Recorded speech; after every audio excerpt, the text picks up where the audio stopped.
Hello friends, welcome to Physics Scholar. Myself Anu Kushwaha. तो TGT, PGT और GIC lecturer के इस लेक्चर सीरीज में आप सब लोगों का स्वागत है। यह है थर्मल फिजिक्स का लेक्चर नंबर 11 और इसमें जो टॉपिक हम कवर करेंगे that is molar specific heat of gases, Mayer's formula, mean free path, relaxation time, transport phenomena, critical constants, degree of freedom and Maxwell's law of equipartition of energy. तो ये सारे topic को हम यहाँ पर discuss करेंगे और इस पर बेस्ड प्रीवियस ईयर क्वेश्चंस को भी सेम लेक्चर में कवर करेंगे। ठीक है, तो क्लास को स्टार्ट किया जाए। तो आप लोग अपने नोट्स के साथ तैयार हो जाइए और जो भी कुछ आपको इम्पोर्टेंट लगता है उसको आप अपनी कॉपी में नोट करते चलिए, नहीं तो जो भी आज आप पढ़ेंगे कल वो फिर भूल जाएगा। अगला यूनिट पढ़ेंगे, पीछे का पूरा साफ होता जाएगा, तो आगे आपकी तैयारी बढ़ती जाएगी, पीछे से तैयारी साफ होती जाएगी। तो कोई फ़ायदा नहीं होगा ऐसी पढ़ाई का। ऐसा पढ़ने से क्या फ़ायदा है जो एग्ज़ाम आते आते सब भूल ही जाए। तो भूलना तो हमारी प्रवृत्ति होती है, हमारा नेचर होता है। इस वजह से आप कॉपी पर इन मेन पॉइंट्स को नोट करते जाइए और बीच बीच में उसको रिवाइज भी करते रहिए, नहीं तो चीज़ें भूलती जाएंगी। जैसे कि आप देख लीजिए कि मैकेनिक्स में टोटल 30 लेक्चर्स हैं और उस 30 लेक्चर में ऑन एवरेज 1 घंटे सवा घंटे के लेक्चर्स हैं। इतनी ढेर सारी चीज़ें एक एक लेक्चर के दौरान बताई गई, वो सब आपको हमेशा कैसे याद रह पाएगा? तो वो तो भूलना तय है। तो इसलिए आप अपना एक खुद का नोट्स बनाते रहिए। हर बार आप यूट्यूब पर आकर वीडियो नहीं देख पाएंगे और ये अच्छी बात भी नहीं होगी। तो अपना आप नोट्स बनाइए, जो भी फार्मूले, जो भी चीज़ें आपको इंपॉर्टेंट लगती हैं उनको आप साथ में ऐड करते जाइए। रिवीजन के लिए बहुत ही हेल्पफुल होगा। ठीक है, चलिए क्लास को स्टार्ट करते हैं। बहुत ज़्यादा प्रमोशन हुआ। Molar specific heat of gases की बात करें तो सबसे पहले हम स्पेसिफिक हीट मेंशन कर देते हैं। पीछे पढ़ चुके हैं स्पेसिफिक हीट के बारे में। स्पेसिफिक हीट क्या होता है तो फार्मूले से हमने डिफाइन किया था, C = डेल्टा Q अपान M × डेल्टा T। यानी पर यूनिट मास का टेम्परेचर 1 डिग्री सेल्सियस बढ़ाने के लिए जितना हीट की रिक्वायरमेंट होती है उसी को स्पेसिफिक हीट बोलते हैं। ठीक है, तो पर यूनिट मास का टेम्परेचर 1 डिग्री सेल्सियस बढ़ाने के लिए जितने हीट की रिक्वायरमेंट होती है उसको हम स्पेसिफिक हीट बोलते हैं। वाटर का स्पेसिफिक हीट सबसे ज़्यादा होता है, वैल्यू भी हमने पिछले लेक्चर में बता दिया है।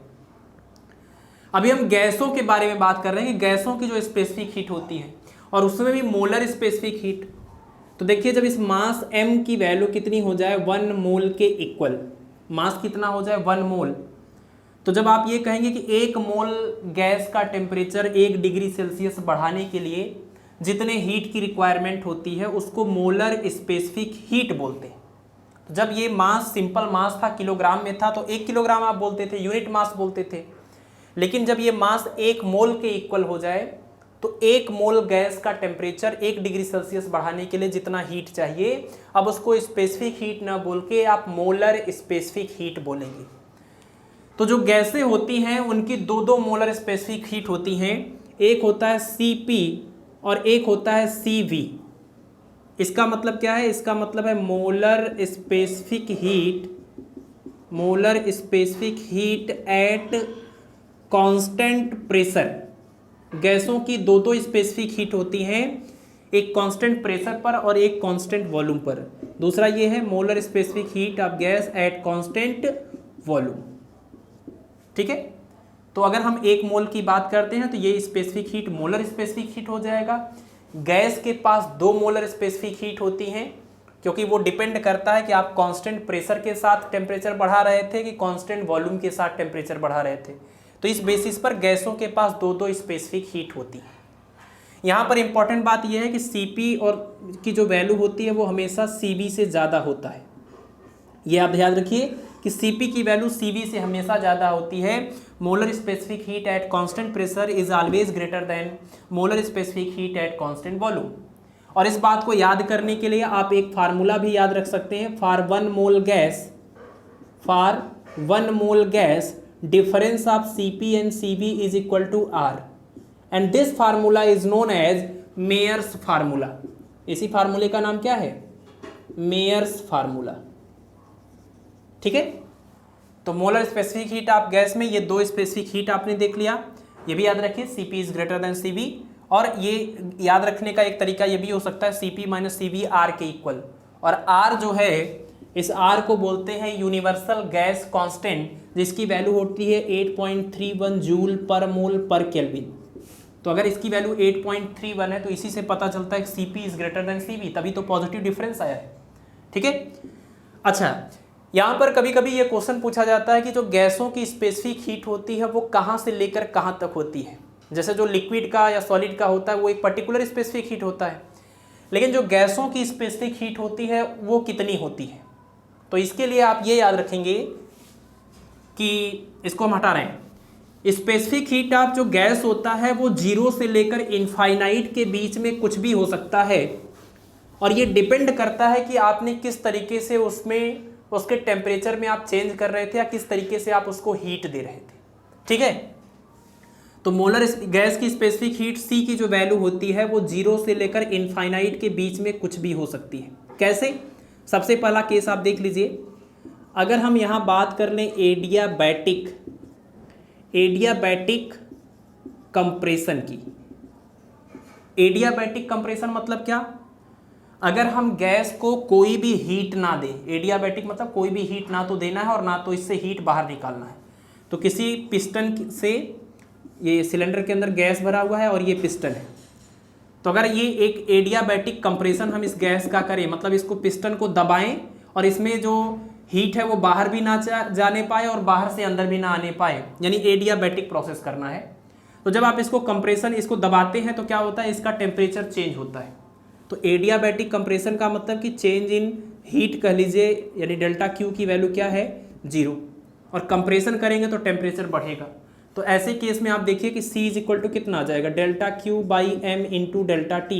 चेंज इन टेम्परेचर तो है लेकिन हीट आपने नहीं दिया, यानी 0 अपान कुछ भी करिए कितना आ जाएगा, 0। तो ऐसे केस में स्पेसिफिक हीट ऑफ गैस क्या हो जाएगा, 0। एक और तरीका हो सकता है, यहाँ पर एडियाबैटिक की जगह पर अगर हम आइसोथर्मल प्रोसेस करें, कंप्रेशन की जगह पर हम एक्सपेंशन करें।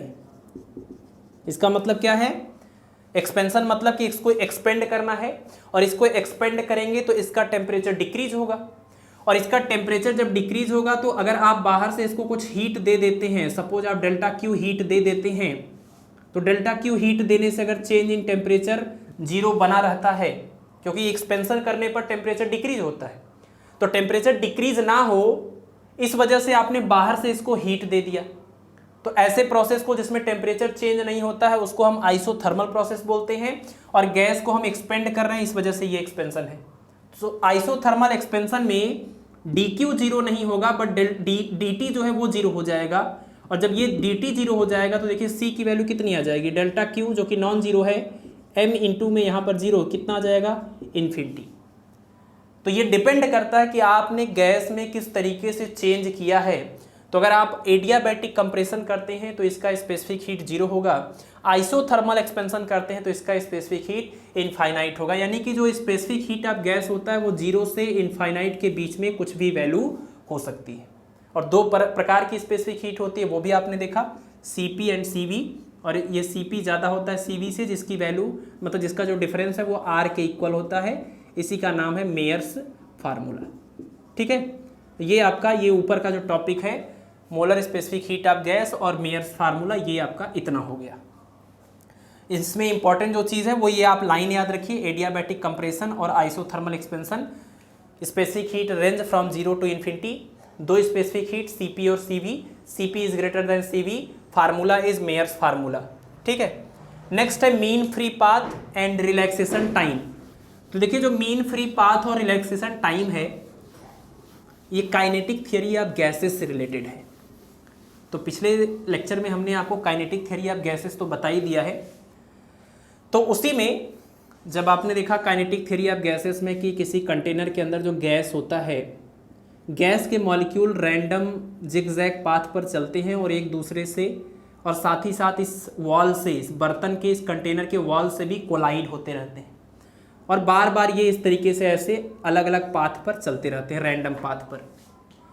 तो जब ये मॉलिक्यूल्स बार बार एक दूसरे से कोलाइड होते हैं, सपोज एक कोलिजन यहाँ हुआ किसी मॉलिक्यूल के साथ और डायरेक्शन चेंज होने से यहाँ पर आके फिर से कोलिजन हुआ, तो ऐसे दो कोलिजन को, जैसे ये 1 मान लीजिए, इसको 2 मान लीजिए, तिबारा यहाँ पर जाके फिर से कोलाइड हुआ, तो ऐसे दो लगातार कोलिजन को हम बोलते हैं सक्सेसिव कोलिजन। इन दोनों को भी हम बोल सकते हैं सक्सेसिव कोलिजन, लेकिन इसको और इसको नहीं बोल सकते। तो दो लगातार जो कोलिजन होता है, टक्कर होता है, उस दो लगातार कोलिजन या टक्कर के बीच में जो एवरेज डिस्टेंस होता है, क्योंकि कभी कभी कहीं कम हो सकता है, कहीं ज़्यादा हो सकता है, तो जो मीन डिस्टेंस होता है, जो एवरेज डिस्टेंस निकलेगा इसका एवरेज, उसी को बोलते हैं मीन फ्री पाथ। यानी आप ये कह सकते हैं कि average distance between two successive collision, मतलब दो लगातार टक्करों के बीच तय की गई औसत दूरी को मीन फ्री पाथ यानी माध्य मुक्त पथ कहते हैं। सक्सेसिव कोलिजन इज कॉल्ड माध्य मुक्त पथ, मीन फ्री पाथ। ठीक है, ये जो माध्य मुक्त पथ होता है इसका एक इंपॉर्टेंट फार्मूला है, इसको हम लैम्डा से एक्सप्रेस करते हैं, लैम्डा बार भी लिखा जाता है। That is given by 1/√2 pi n d²। ये है मीन फ्री पाथ का फार्मूला। सारी चीजें आप समझ रहे हैं। इसमें n is the number of molecules in per cubic volume, number of molecules, और d is the diameter of molecule, क्योंकि हर मॉलिक्यूल जो है स्फीरिकल होता है। काइनेटिक थ्योरी ऑफ गैसेस में आपने देखा था, तो डायमीटर ऑफ गैस। ओके, तो ये तो हुआ आपका मीन फ्री पाथ। दूसरी चीज यहां पर ये है कि गैसेस एक दूसरे से जो कोलाइड होती हैं, इनके बीच में जो एवरेज डिस्टेंस होता है, उस एवरेज डिस्टेंस को मीन फ्री पाथ कहते हैं। लेकिन जो टाइम लगता है, एवरेज टाइम लगता है, उस टाइम इंटरवल को हम क्या बोलते हैं? Relaxation time. जो नेक्स्ट टॉपिक आपका लिखा हुआ है रिलैक्सेशन टाइम, ये क्या है? ये है दो सक्सेसिव कोलिजन होने में जो बीच में समय लगता है, उसी समय को बोलते हैं रिलैक्सेशन टाइम। रिलैक्सेशन क्यों? क्योंकि आप देखिए कि जब ये मॉलिक्यूल इधर आके कोलाइड हुआ, अब अगली बार जब तक वो कोलाइड नहीं हो रहा है तब तक तो रिलैक्स है ना, तब तक तो रिलैक्स है, तब तक वो शांत अवस्था में है, तो इसको बोलते हैं रिलैक्सेशन टाइम। यानी कि टाइम इंटरवल, बल नहीं वल, time interval between two successive collision is called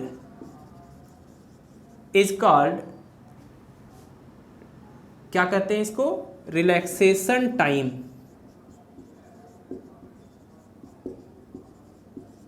ठीक है, तो ये डिफिनीशन थी छोटी सी, ये फार्मूला आप याद कर सकते हैं।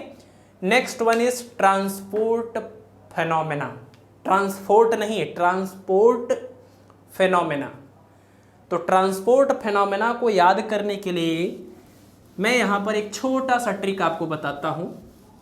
और पहली बात तो ट्रांसपोर्ट फेनोमेना होती कब है, क्या है, इसको आप देखिए।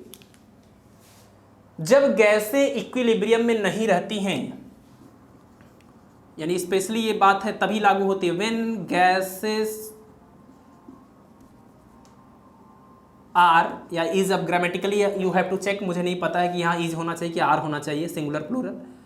नॉट इन इक्विलिब्रियम, जब गैसें साम्यावस्था में नहीं रहती हैं, मतलब हलचल मची रहती है, when gases are not in equilibrium then the phenomena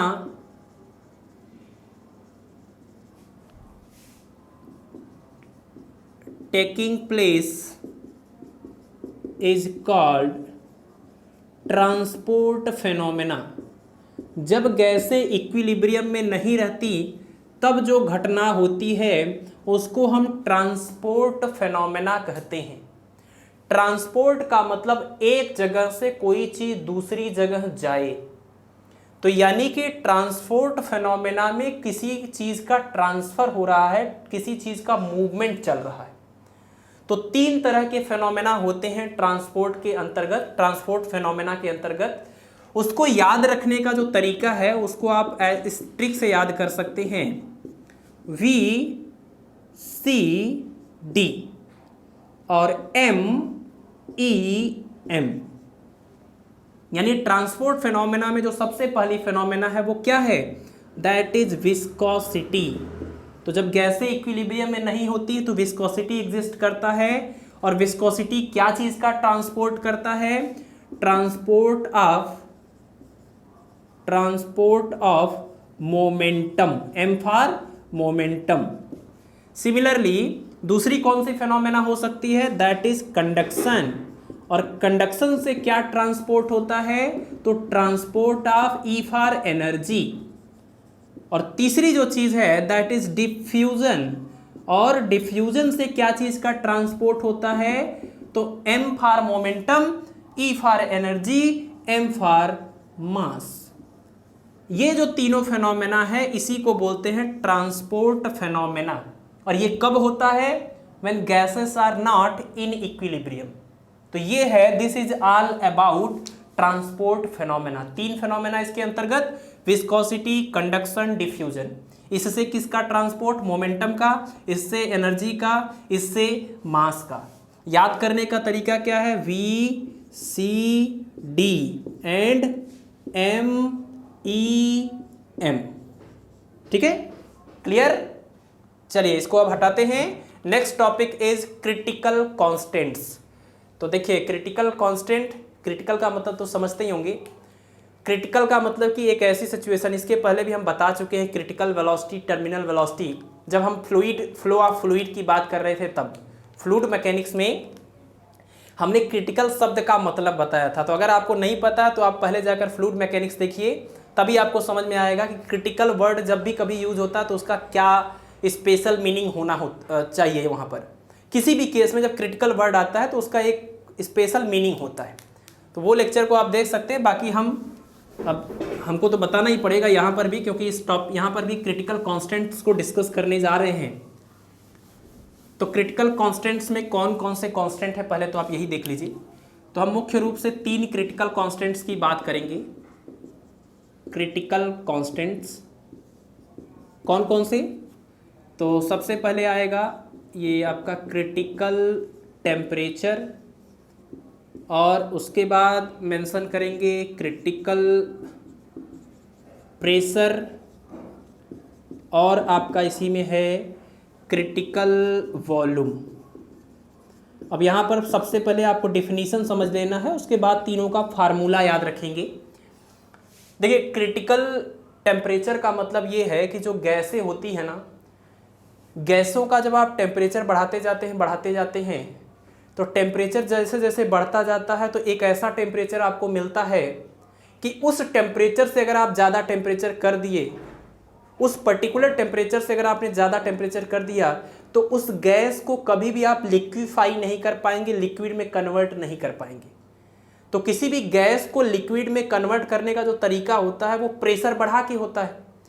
gas को अगर आपको लिक्विड में कन्वर्ट करना है तो प्रेशर बढ़ा दिया जाता है। तो जब प्रेशर बढ़ाते हैं तो एक पर्टिकुलर प्रेशर के केस में वो लिक्विड में कन्वर्ट हो जाता है।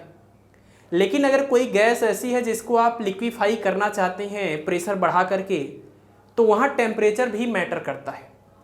और एक पर्टिकुलर टेम्परेचर से ज़्यादा अगर टेम्परेचर है गैस का, तो चाहे जितना आप प्रेशर लगा लीजिए वो गैस लिक्विड में कन्वर्ट नहीं होगा।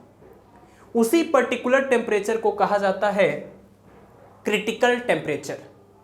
उसी पर्टिकुलर टेम्परेचर को बोलते हैं क्रिटिकल टेम्परेचर। यानी आप इसकी डिफिनीशन अगर चाहें तो याद कर सकते हैं, द मैक्सिमम टेम्परेचर, ये मैक्सिमम टेम्परेचर है, maximum temperature up to which a gas can be liquefy, gas can be liquefied by increasing pressure only। मतलब सिर्फ और सिर्फ प्रेशर बढ़ा करके आप गैस को जिस मैक्सिमम टेम्परेचर तक लिक्विफाई कर सकते हैं उसी मैक्सिमम टेम्परेचर को बोलते हैं क्रिटिकल टेम्परेचर। अगर गैस का टेम्परेचर क्रिटिकल टेम्परेचर से भी ज़्यादा हो जाए तो चाहे जितना प्रेशर लगाइए, अब वो गैस लिक्विड में कन्वर्ट नहीं होगा। उसी पर्टिकुलर टेम्परेचर को बोलते हैं क्रिटिकल टेम्परेचर। कार्बन डाइऑक्साइड के लिए आप याद भी कर सकते हैं 31.1 डिग्री सेल्सियस। यानी कि अगर आपको कार्बन डाइऑक्साइड को गैस से लिक्विड में कन्वर्ट करना है तो उसका जो टेम्परेचर होना चाहिए वो 31.1 डिग्री सेल्सियस या उससे कम होना चाहिए। अगर इतना या इससे कम टेम्परेचर है तो प्रेशर बढ़ा करके इसको लिक्विड में आप कन्वर्ट कर सकते हैं। लेकिन अगर इस गैस का टेम्परेचर इससे ज़्यादा हुआ तो चाहे जितना आप प्रेशर लगाइए ये गैस लिक्विड में कन्वर्ट नहीं होगा। ठीक है, चलिए, तो क्रिटिकल टेम्परेचर अगर समझ में आ गया तो प्रेशर और वॉल्यूम इसी से एसोसिएटेड है। क्रिटिकल टेम्परेचर के केस में जितना प्रेशर लगा के आप उस गैस को लिक्विफाई करते हैं उस प्रेशर को बोला जाता है क्रिटिकल प्रेशर, है ना। यानी क्रिटिकल टेम्परेचर पर गैस को लिक्विफाई करने के लिए जो प्रेशर अप्लाई करते हैं उसको क्रिटिकल प्रेशर बोलते हैं। और पर यूनिट मास का जितना वॉल्यूम होता है इस कंडीशंस में, इस क्रिटिकल कंडीशन में, उसको बोलते हैं क्रिटिकल वॉल्यूम। ठीक है, तो अगर आपको क्रिटिकल टेम्परेचर समझ में आता है तो ये उसी से एसोसिएटेड है। फार्मूला तीनों का आपको याद रखना है, मैं एक एक करके लिख देता हूँ। जैसे क्रिटिकल टेम्परेचर की अगर हम बात करें तो इसका फार्मूला होता है 8A/27 RB। क्रिटिकल टेम्परेचर का फार्मूला है, बहुत इंपॉर्टेंट फार्मूले हैं तीनों क्रिटिकल कांस्टेंट बहुत इंपॉर्टेंट है। क्रिटिकल प्रेशर की अगर हम बात करें तो ये होता है A/27B²। ठीक है, ये आपका दूसरा फार्मूला हो गया।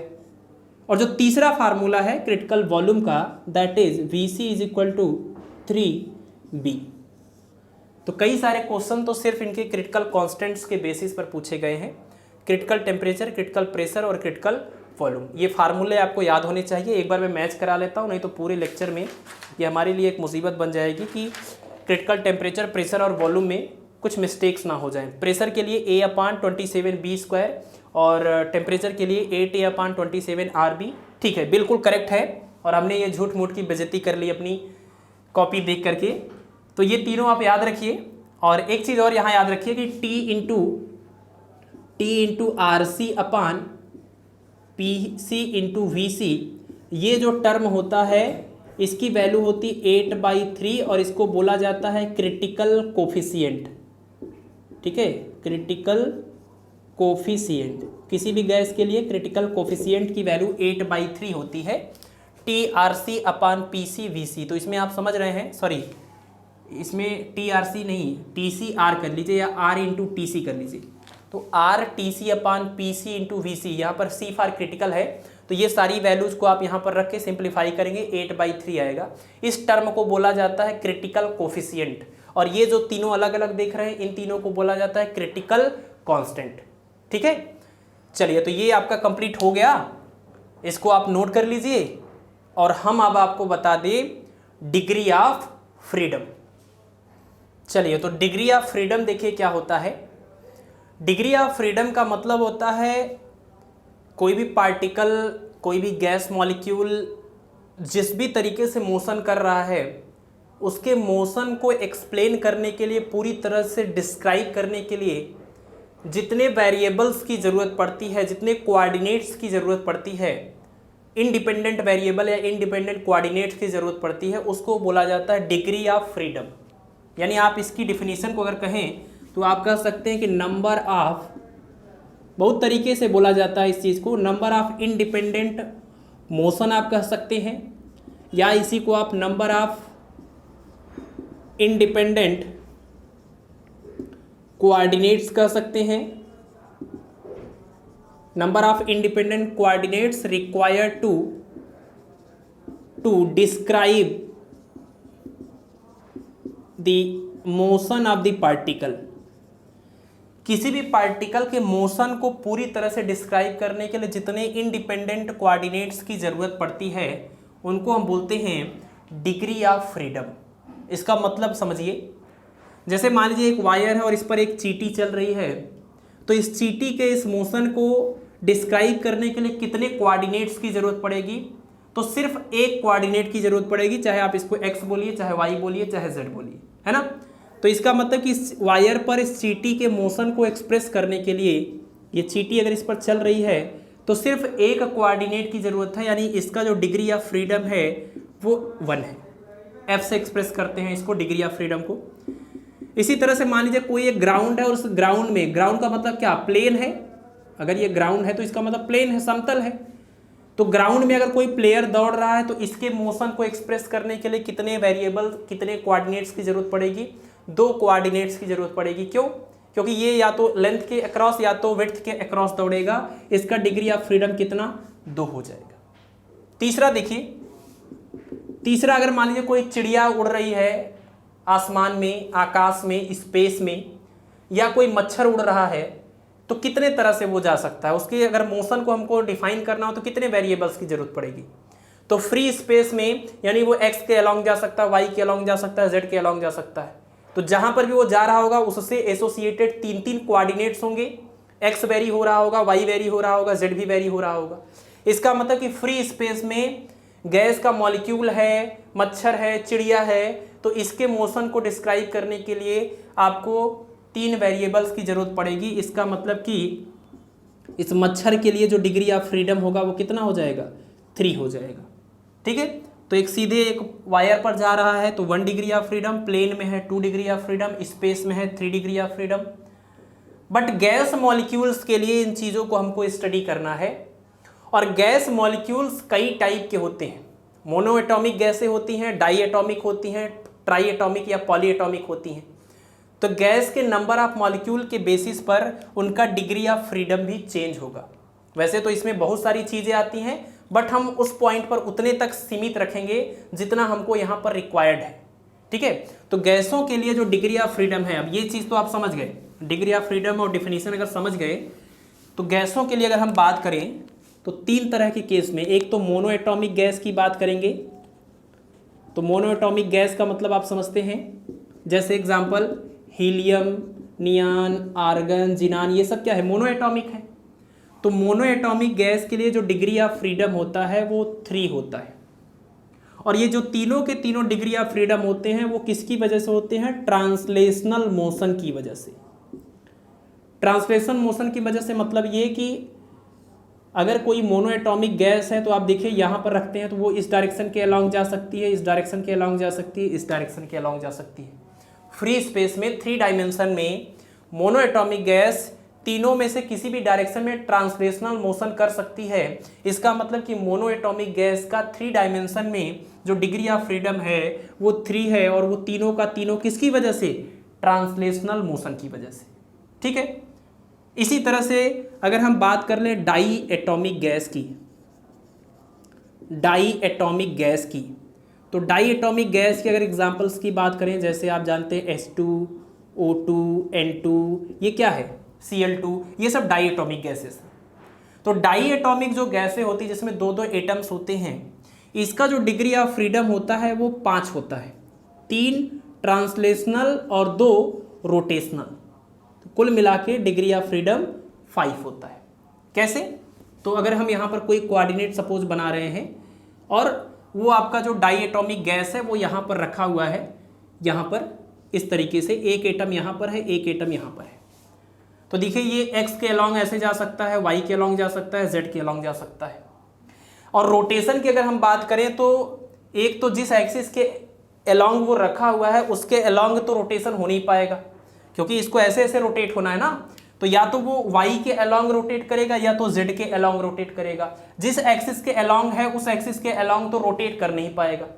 तो 2 रोटेशनल, 3 ट्रांसलेशनल, कुल मिला के इसका डिग्री ऑफ फ्रीडम 5 हो गया। लास्ट है दैट इज ट्राई एटॉमिक कह सकते हैं इसको, या इसी को आप पॉली एटॉमिक के लिए भी अप्लाई कर सकते हैं, पॉली एटॉमिक। तो इसका जो आता है, और ध्यान रखिएगा ये हम उस स्पेशल केस में बात कर रहे हैं जब आपका वो गैस कैसा हो? Non linear. नॉन लीनियर मतलब जितने भी उसके मॉलिक्यूल्स हैं वो एक लाइन में नहीं है, वो अलग अलग डायरेक्शंस में हैं। जैसे एग्जांपल के लिए H2O, N2O, CO2, ये सब ट्राई एटॉमिक या पॉली एटॉमिक है और नॉन लीनियर है। तो इनके लिए जो डिग्री ऑफ फ्रीडम होता है वो कितना होता है? इनके लिए डिग्री ऑफ फ्रीडम 6 होता है। एक मॉलिक्यूल यहाँ है, एक मॉलिक्यूल यहाँ है, एक मॉलिक्यूल यहाँ है। तो ये लोग तीनों डायरेक्शन में ट्रांसलेशनल मोशन भी कर सकते हैं और हर एक डायरेक्शन, हर एक एक्सिस के अलॉन्ग रोटेशन भी कर सकते हैं। ठीक है, तो इनका degree of freedom 3 translational, 3 rotational is equal to 6। तो ये भी आप याद रखिए कि किसका डिग्री ऑफ फ्रीडम कितना होता है और उस कितने में कितना पार्ट कौन सा है। जैसे इनके पास तीनों का तीनों ट्रांसलेशनल मोनोएटॉमिक, इनके पास 3 ट्रांसलेशनल 2 रोटेशनल, और इनके पास 3 ट्रांसलेशनल और 3 रोटेशनल। हाँ, यहाँ पर ये चीज़ें अलग हैं कि जैसे अगर टेम्परेचर बढ़ जाता है तो जो 5 है इसका ये कितना होता है, ये 6 भी नहीं 7 भी मिलता है, और जिसका ये 6 आ रहा है वो बहुत ज़्यादा टेम्परेचर पर 9 भी मिलता है। बट ऐसे स्पेशल केस में हम डिस्कस करने की कोई ज़रूरत नहीं पड़ेगी, आप यही जो जनरल फॉर्म है इसी को लेकर चलिए, इसी के बेसिस पर सारे क्वेश्चन सॉल्व हो जाएंगे, इसी के बेसिस पर पूछा भी जाता है। ठीक है, तो इसलिए ये स्पेशल जो केसेस हैं इसको आप छोड़ दीजिए, बस आप ये जनरल याद रखिए कि मोनो एटॉमिक का 3, डाई एटॉमिक का 5 और ट्राई एटॉमिक का 6 होता है। डिग्री ऑफ फ्रीडम अगर आपको समझ में आ गया तो हम इससे रिलेटेड कुछ फार्मूले आपको यहाँ पर पॉइंट आउट कर देंगे। ये फार्मूले समझने के बाद ही हम पढ़ेंगे last topic, law of equipartition of energy. तो फार्मूले आप देख लीजिए। तो पिछले कुछ लेक्चर में एक टर्म आपको मिला होगा गामा, और गामा की जगह पर हमने सिर्फ आपको इतना अभी तक बताया कि gamma is the ratio of CP and CV. तो वो गामा को थोड़ा सा और एक्सप्लोर करेंगे। ये फार्मूला, ये डिग्री ऑफ फ्रीडम पढ़ने के बाद gamma is equal to 3, sorry degree of freedom F equal to 3, F equal to 5, F equal to 6 for mono atomic, for di atomic, for tri atomic या poly atomic. ठीक है, तो जो gamma होता है वो गामा आप ऑलरेडी जानते हैं सीपी और सीवी का रेशियो होता है। सीपी और सीवी आप समझ चुके हैं, लेक्चर की एकदम शुरुआत में हमने मेंशन किया। तो molar specific heat at constant pressure at constant volume का रेशियो जो होता है वो गामा होता है। इसको हम ES/ET भी कहते हैं। यहाँ पर ES क्या है, दिस इज एडियाबैटिक इलास्टिसिटी, मतलब मॉडुलस ऑफ इलास्टिसिटी है ये। और ये जो है ये क्या है, ये है आइसोथर्मल इलास्टिसिटी। तो गामा के ये 2 फार्मूले हो गए। इसके साथ ही साथ एक और फार्मूला आप गामा के लिए याद रखें, gamma is equal to 1 + 2/f। Degree of freedom के रूप में, डिग्री ऑफ फ्रीडम F के रूप में आप गामा की वैल्यू यहां से निकाल सकते हैं। Gamma is equal to 1 + 2/f। और F की value mono atomic, di atomic, tri atomic सबके लिए आपको पता ही है। तो अगर आप मोनो एटॉमिक गैस के लिए गामा निकालना चाहते हैं, डाई एटॉमिक के लिए निकालना चाहते हैं, ट्राई एटॉमिक के लिए निकालना चाहते हैं, F की वैल्यू आप पुट करते जाइए, आपको इसकी वैल्यू मिलती जाएगी। तो हम एक एक करके यहाँ पर लिख दे रहे हैं, gamma for mono atomic gas, gamma for di atomic gas और gamma for tri atomic gas. तो मोनो एटॉमिक के लिए यहाँ पर कितना रखेंगे 3, तो 2/3 आप जानते हैं 6 आता है पॉइंट करके, तो ये आ जाएगा 1.67। डाई एटॉमिक के लिए यहाँ पर रखेंगे 5 और इसको डिवाइड करेंगे तो 0.40 आएगा, तो यानी 1.40। ट्राई एटॉमिक के लिए यहाँ पर रखेंगे 6 और ये 2/6 यानी 1/3, 1/3 का मतलब 0.333 यानी 1.33। तो ये गामा की वैल्यू हो गई। अगर degree of freedom mono atomic, di atomic, tri atomic के लिए पता है, ये फार्मूला यूज करके आप गामा की वैल्यू भी तीनों तरह के गैसेस के लिए पता कर सकते हैं। साथ ही गामा का ये फार्मूला भी आप याद रखिए, इससे तो पहले से परिचित हैं आप। ठीक है, इसके अलावा एक फार्मूला और आप याद रखिए, ये जो CV होता है, CV मतलब molar specific heat at constant volume, इसको अगर आप स्पेसिफिक हीट के डिग्री ऑफ फ्रीडम के फॉर्म में याद करना चाहते हैं तो 1/2F × R, ये फार्मूला आप याद कर सकते हैं। और अगर CV आपको पता चल गया डिग्री ऑफ फ्रीडम के रूप में, तो आप सोचेंगे CP भी निकाल लें। तो CP को आपको कैलकुलेशन से निकालना पड़ेगा। ठीक है, हम यहाँ पर लिख दे रहे हैं, यहाँ पर लिख दे रहे हैं, यहाँ नहीं दिखेगा। तो अगर आप CP निकालना चाहते हैं डिग्री ऑफ फ्रीडम के रूप में, तो मेयर का फार्मूला यूज करिए, CP - CV = R। तो CP = आ जाएगा R + CV, ये आ जाएगा R + CV की वैल्यू 1/2F × R।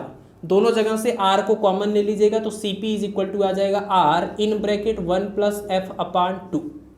ये हुआ आपका CP in terms of degree of freedom. तो डिग्री ऑफ फ्रीडम के लिए, मतलब डिग्री ऑफ फ्रीडम के रूप में CP, CV और गामा, ये सब आप याद रखिए। ठीक है, खास करके ये और ये याद रखिए। ये सारी वैल्यू तो आप कभी भी कैलकुलेट कर लेंगे अगर आपको ये डिग्री ऑफ फ्रीडम पता है तो। ठीक है, तो ये सारे फार्मूले आपके हो गए। अब लास्ट एक फार्मूला यहाँ पर हम मेंशन कर देते हैं, law of equipartition of energy. हम थोड़ा साइड होते हैं, आप स्क्रीनशॉट लीजिए या नोट करिए, उसके बाद फिर आगे बढ़ते हैं।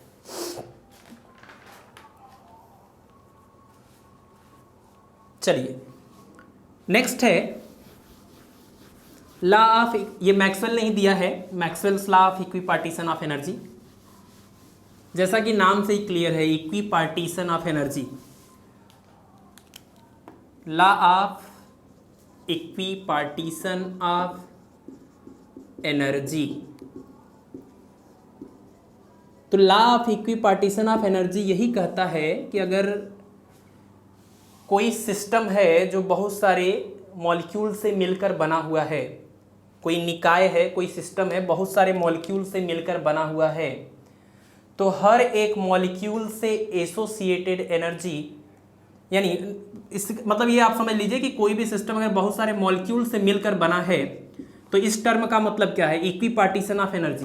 तो इक्विपार्टीशन ऑफ एनर्जी का मतलब कि हर एक मॉलिक्यूल से एसोसिएटेड जो एनर्जी होती है वो सेम होती है ना। यानी पूरे सिस्टम की जो टोटल एनर्जी होगी, जैसे मान लीजिए हम आपसे कह रहे हैं कि इसमें 6 मॉलिक्यूल्स हैं और इसकी टोटल जो एनर्जी है वो है 30 जूल। तो अगर 30 जूल इस पूरे सिस्टम की टोटल एनर्जी है तो टोटल एनर्जी सभी कंस्टिट्यूएंट मॉलिक्यूल्स में इक्वल अमाउंट में डिस्ट्रीब्यूटेड होते हैं। यानी अगर पूरा 30 है और ये 6 मॉलिक्यूल है तो हर एक मॉलिक्यूल की एनर्जी कितनी हो जाएगी, 5 जूल 5 जूल 5 जूल 5 जूल, सब कितने हो जाएंगे, 5 जूल। तो law of equipartition of energy के अकॉर्डिंग इक्विलिब्रियम में at a constant temperature T हर एक मॉलिक्यूल की जो एनर्जी होती है वो इक्वल होती है, यानी पूरे सिस्टम की एनर्जी इक्वल डिवाइडेड होती है। This is called law of equipartition of energy. और वो एनर्जी कितनी होती है उसका भी फार्मूला आपको यहाँ पर मिल जाएगा। यानी आप ये कह सकते हैं कि energy associated with each molecule, एक मॉलिक्यूल से हम अगर जोड़ें, ईच मॉलिक्यूल पर डिग्री ऑफ फ्रीडम, क्योंकि डिग्री ऑफ फ्रीडम एक से ज़्यादा भी होता है। मोनोएटॉमिक के लिए 3 होता है, डाइएटॉमिक के लिए 5 होता है, ट्राइएटॉमिक के लिए 6 होता है। तो पूरे डिग्री ऑफ फ्रीडम में नहीं, एक मतलब पर डिग्री ऑफ फ्रीडम से, और पर मॉलिक्यूल की जो एनर्जी होती है वो होता है 1/2 kT।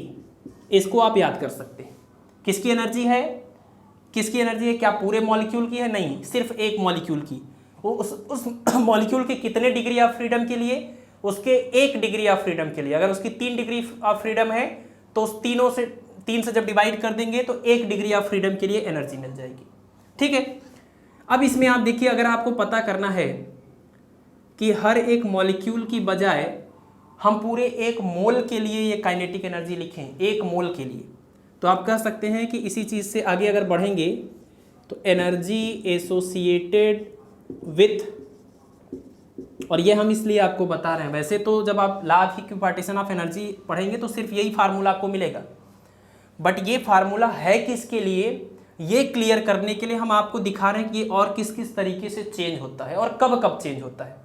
तो एक मॉलिक्यूल का 1 डिग्री ऑफ फ्रीडम के लिए एनर्जी ये है, लेकिन अगर 1 मोल के लिए निकालें एनर्जी एसोसिएटेड विथ 1 मोल, 1 मोल मतलब आप समझ रहे हैं N मॉलिक्यूल्स, Na मॉलिक्यूल्स, 1 मोल मतलब Na एवोगाड्रो नंबर के इक्वल मॉलिक्यूल्स पर डिग्री ऑफ फ्रीडम, तो डिग्री ऑफ फ्रीडम अभी भी हमने एक ही लिया है, लेकिन मॉलिक्यूल हमने अब बढ़ा दिया है, 1 की बजाय इतना कर दिया, यानी 1 मोल में जितने मॉलिक्यूल होते हैं उसके लिए। तो 1/2, अगर 1 मॉलिक्यूल के लिए इतना है तो n मॉलिक्यूल के लिए n से मल्टीप्लाई, तो k इंटू n और उसके बाद t। और आप देखिए, आपको पता है कि k जो होता है बोल्ट्जमैन कांस्टेंट k, वो किसके इक्वल होता है, R/n के इक्वल होता है ना। ये गैस कांस्टेंट, ये एवोगाड्रो नंबर, ये बोल्ट्जमैन कांस्टेंट। तो k इंटू n की जगह पर r लिख सकते हैं, तो ये फार्मूला 1/2RT यूज हो जाएगा। और इसके पहले भी आपने पिछली क्लास में भी फार्मूला देखा था 3/2 kT 3/2 RT। तो k कब आता था, 1 मॉलिक्यूल के लिए एनर्जी निकालते थे तो kT आता था, 1 मोल के लिए निकालते थे तो RT आता था। सेम चीज़ यहाँ भी है, एक मॉलिक्यूल का per degree of freedom energy half kT, एक मोल का per unit degree of freedom per degree of freedom energy 1 kT की बजाय RT।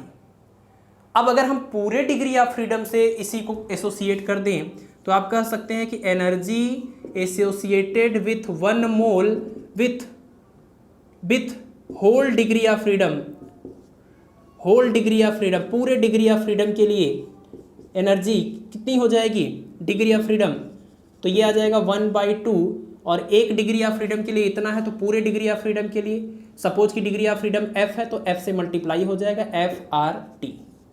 तो आप फार्मूला कब यूज कर रहे हैं, किस कंडीशन में यूज कर रहे हैं आपको देखना पड़ेगा।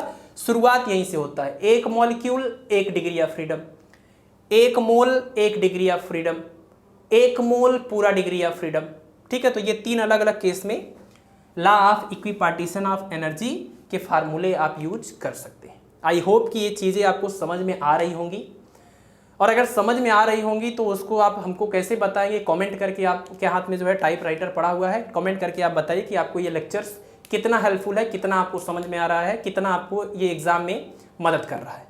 ठीक है, सारे थ्योरी के पार्ट कंप्लीट हो गए हैं। अब इस पर बेस्ड कुछ प्रीवियस ईयर क्वेश्चंस को भी डिस्कस कर लेते हैं। आइए प्रीवियस ईयर क्वेश्चन में क्वेश्चंस देखते हैं। Question number 1, specific heat of a gas undergoing adiabatic change is 0, infinity, positive, negative. तो एडियाबैटिक चेंज का मतलब कि एक ऐसा चेंज जिसमें ट्रांसफर ऑफ हीट नहीं हो रहा है, यानी कि DQ कह लीजिए या डेल्टा Q कह लीजिए, वो 0 है। तो अगर डेल्टा Q यानी ट्रांसफर ऑफ हीट नहीं हो रहा है तो स्पेसिफिक हीट क्या हो सकता है। स्पेसिफिक हीट का फार्मूला ऑलरेडी आप पढ़ चुके हैं, m×ΔT। अगर एडियाबैटिक प्रोसेस है, चेंज है, तो ये डेल्टा Q 0 होगा, और डेल्टा Q 0 होने से ये पूरा रिजल्ट क्या हो जाएगा, वहाँ 0 रखेंगे तो पूरा 0 आ जाएगा, यानी कि इसका फर्स्ट ऑप्शन करेक्ट है। और इसके पहले आपने देखा भी कि गैस की स्पेसिफिक हीट 0 से इन्फिनिटी के बीच में कुछ भी होती है, तो एडियाबैटिक कंप्रेशन हमने किया था और आइसोथर्मल एक्सपेंशन किया था, तो पहले में 0 आया, दूसरे में इन्फिनिटी।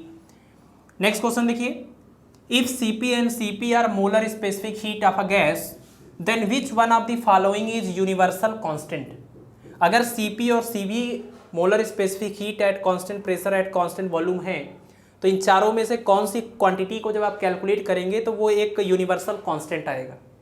तो बड़ा ही सिंपल सा क्वेश्चन है, अगर आप ऐसे देखेंगे तो कोई तरीका नहीं है कि आप सॉल्व करके इसमें बता पाएंगे, लेकिन आप देखिए Cp माइनस Cv ये इज इक्वल टू R होता है अकॉर्डिंग टू मेयर्स फार्मूला।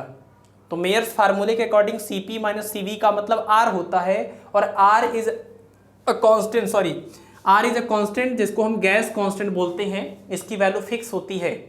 तो यानी कि Cp माइनस Cv का जो डिफरेंस है वही एक यूनिवर्सल कांस्टेंट के इक्वल है या यूनिवर्सल कांस्टेंट है, बाकी और कोई भी इसमें नहीं है, तो ये करेक्ट हो जाएगा अकॉर्डिंग टू मेयर्स फार्मूला।